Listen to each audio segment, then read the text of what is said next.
Hello, I'm Scott Bogey here with Latessha Mohl ahead of her Cage Fury 142 fight against Karli Thomas. How are you doing today? Good. Thanks for having me on. And obviously, this is your third fight. How are you feeling ahead of this fight? So this is my third pro MMA Yeah. fight. Yeah, I'm feeling good, feeling excited, ready to weigh in and eat some food, but other than that, I'm feeling really good. And how hard is the dieting part to make weight? Like, what do you normally walk around at? So I usually walk around somewhere in the 130s, lower 130s. And I previously used to fight at 125 as an amateur just because weight cutting is not fun. I work with a lady that kind of helps me cut weight now, and she plans out all of my meals and everything. So it's actually pretty smooth sailing to get down to 115. And I usually feel really good afterwards too. Exactly. And how big is it being able to have these people in just your training camps to be able to help make the weight, not just making the weight, but making it healthy? Yeah, it's super important. I think I'm not really a huge fan of cutting tons of weight, but unfortunately in this sport you kind of have to if you want to fight Yeah. somebody your size. When I was fighting at 125, I was fighting girls that were significantly bigger than me on the day of the fight just because they were cutting so much weight. So, it's important to have weight classes. I totally agree with that. I kind of like how one championship does it with their rehydration rule. It kind of keeps people a little more Yeah. honest to their walk around weight. But at the end of the day, my weight cut, like I said, isn't anything crazy. And I'm thankful to have the help that I have to make it. And how do you see this fight playing out? Because obviously you and Carly do kind of know each other. You've trained with each other in the past. How do you see this fight playing out? Yeah, I think it's going to be a really fun fight for everyone involved, for the people watching, for me and Carly. Carly's a great wrestler. Carly actually has really good striking too. She's really well-rounded. And she's strong and she's big. So, I think it's going to be a challenge for both of us. She's taken, hard fights. I've taken hard fights. We both kind of are coming in with that underdog mentality. And I think it's going to be a really good fight. I think it could go anywhere. It could be standing, it could be ground. Of course, I would like to stand and strike because that's my specialty, but knowing that Carly's a wrestler wouldn't surprise me if that happened as well. And do you feel like you've grown more since you two have trained with each other? You're able to show each other different looks that you may not have done back in that time. Yeah, so we actually just recently trained together in January of Okay. this year. So, about 5 months ago, but I think both of us definitely have grown since then. And we both had fought on the same day. We both fought February 1st. So we both had fights. We both won. We're both coming off of wins. Yeah. We're both kind of riding that high. And I know she's training hard. I know I'm training hard. So I'm sure that we both are adding new things to the toolbox that are going to be a surprise on both sides. And do you feel like you both are great competitors, but do you feel like you may just have the edge if it does go into the later rounds, just because this is your first professional fight? You've gone the extra 2 minutes per round. You have experienced that. You kind of know how to pace yourself. Yeah, that's a really good point. I actually, didn't really think too much about that. Carly has a lot of good amateur experience against tough girls, and I have a lot of good professional experience against tough girls. So, going into the later rounds, that very well could be a good point to make for my side. I have the experience of the longer rounds going the 15 minutes straight. And I really think that does come down to just doing that over and over and over again. So yeah, it's a good possibility that I could swing that just having, a little more experience as a professional.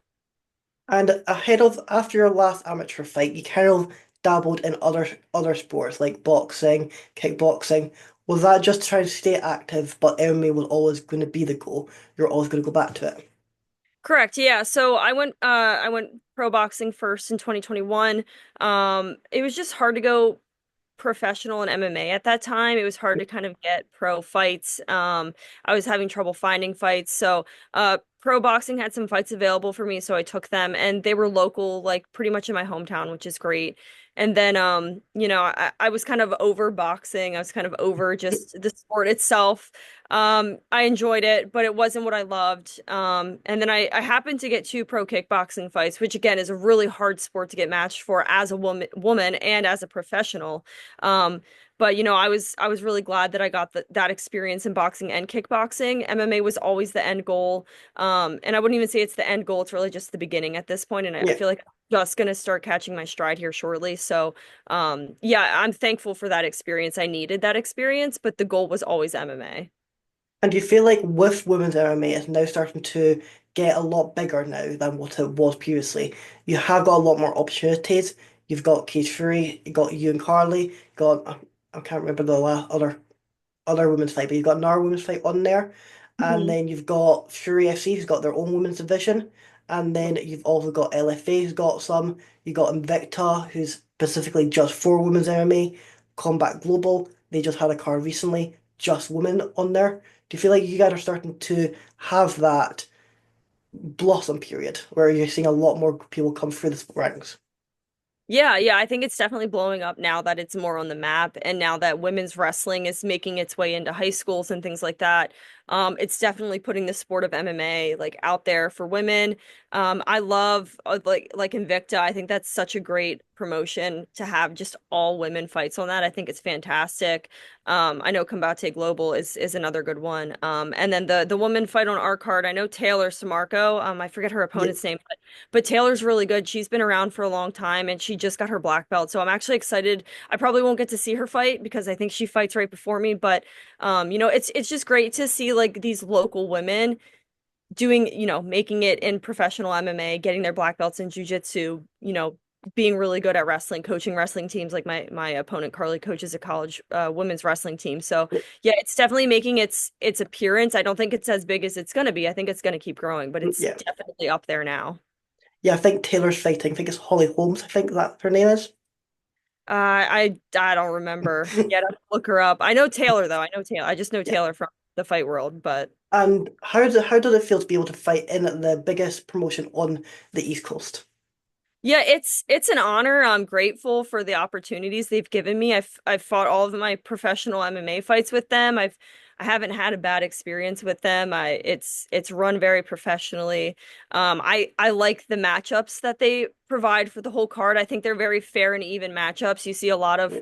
smaller local promotions, matching up the hometown favorite with some dude that has a losing record that is really bad, and so I don't really like that sometimes. I don't think that's really fair. I don't think it's a good look. And I feel like CFFC has been really fair with their matches. And they run a great promotion, and they run it at really cool spots. 2300 was great to fight at again, and I'm excited to be back in AC to fight at the Hard Rock again as well. And what is the goal for 2025? Obviously, you made your pro debut last year. You already got off the mark with a win into February. How many fights are you looking for, or what are you looking to achieve? So yeah, I have this fight here coming up end of May, and then I'm actually getting married in October. So after this fight, that's kind of gonna be my main focus. There's just a lot of stuff that I still need to do for that. So I'll still be training and working out and everything. But getting married is the next goal after this fight, and then once I'm married, I'd like to try to maybe pick up another fight at the end of December or at the end of the year after my wedding, and then we'll see what that rolls into for next year. And what did you make of Nunes coming back? I think she announced it just the other day officially. There was rumours, but she has officially announced she is coming back to the sport. Most likely, she will get the title shot immediately between the winner of Pena and Harrison. What do you make of that return? I'd love to see her fight Kayla Harrison. I think that's a really interesting matchup. I love Amanda Nunes. I love everything she stands for, and she's kind of in that spot where she's already fought everybody and kind of beat everyone there is to beat. That she, kind of was like, I'm done with this for now. But I think with Kayla coming into the picture, and I do think Kayla's going to beat Pena. So, I'd love to see Nunes and Kayla fight. I think it's a really, really interesting matchup. I'd be interested to see how it would go. I don't know who would win. And I think what people get really frustrated about with Pena is that she keeps going, I've got the win over Nunes. And while, yes, officially she does have the win over Nunes, she was just getting beat up until that point. And then in the rematch, one judge scored it 50-43. So it Right. does, while she may have got the win, the performance wasn't the greatest. And it doesn't show anything like if they were to rematch, she does have a chance. Obviously, it's MMA, anything can happen. But do you feel like that is why Nunes is a bit hesitant? Is there no real excitement if Pena does get that title defense? No, I don't honestly. I don't think Nunes cares if Pena did win. I think I don't know. That's a tough thing. I don't think Nunes cares. Sometimes people get wins over people, and Pena was, I guess, the better fighter in that moment and got the win. So it is what it is. I don't think Nunes is scared of her. I don't think she's scared of the idea of it. I think she'd be down to fight whoever. I mean, I think Kayla Harrison's scary, so like I'd be more scared of her than Pena, but like I said, Nunez is she's so tough. I don't think she cares. I don't think she's scared. I think she's down for whatever. I think maybe for her more is maybe pay. Is it going to be worth it for her to Yeah. go through camp and do all this again and put her body through the weight cut and stuff for the pay? And obviously, you were able to get a win in your last fight. How did you feel like that fight went for you? Do you feel like, was there anything that they surprised you with, or anything that you feel like you did well, especially? Or how did that fight go? Yeah, my last fight was fantastic. I did surprise myself a little bit. I just, kind of watched the fight back afterwards and I didn't realize I could like punch that fast. But it was a really fun fight. Mariah is so freaking tough, man. I mean, she like ate that knee and then, my corners yelled to let her back up, but I just like couldn't put her down. But I think a lot of it, there's still so many things in that fight that I saw that I want to work on, which I've been working on and been intentful of working on. But it was a great scrap, and I think, hopefully we put on a really good show for everybody as well. Exactly. And what was it that brought you into the sport?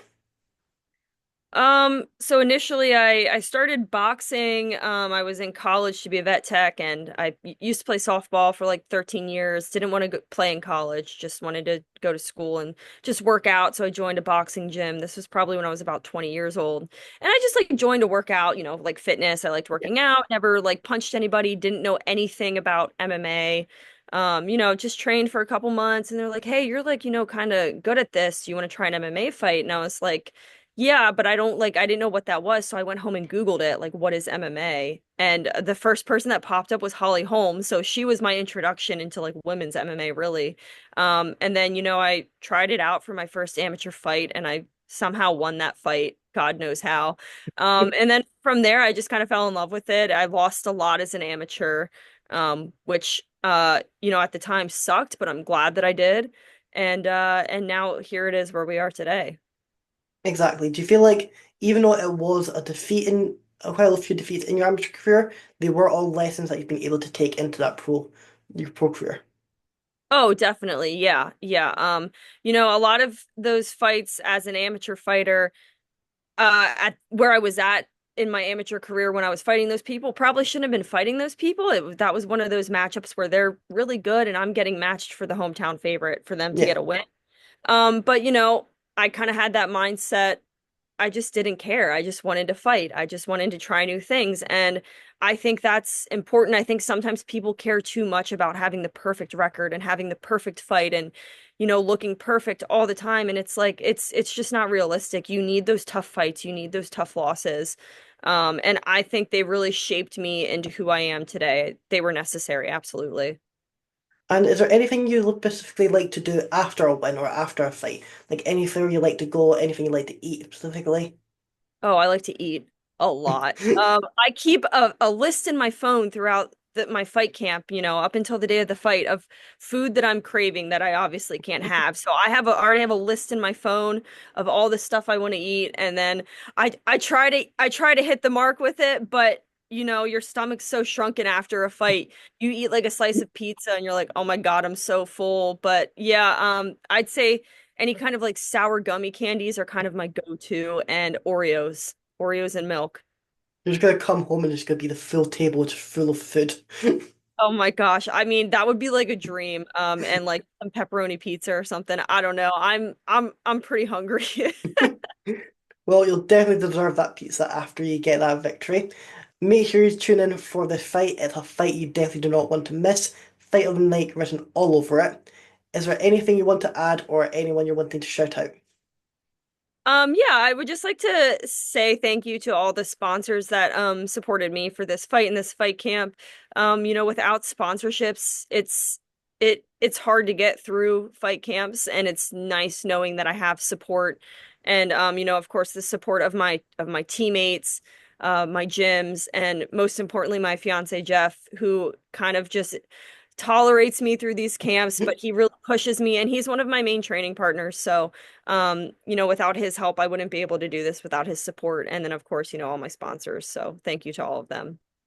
Exactly. Thank you so much for coming on. We can't wait to see you get that victory. Thank you, Scott.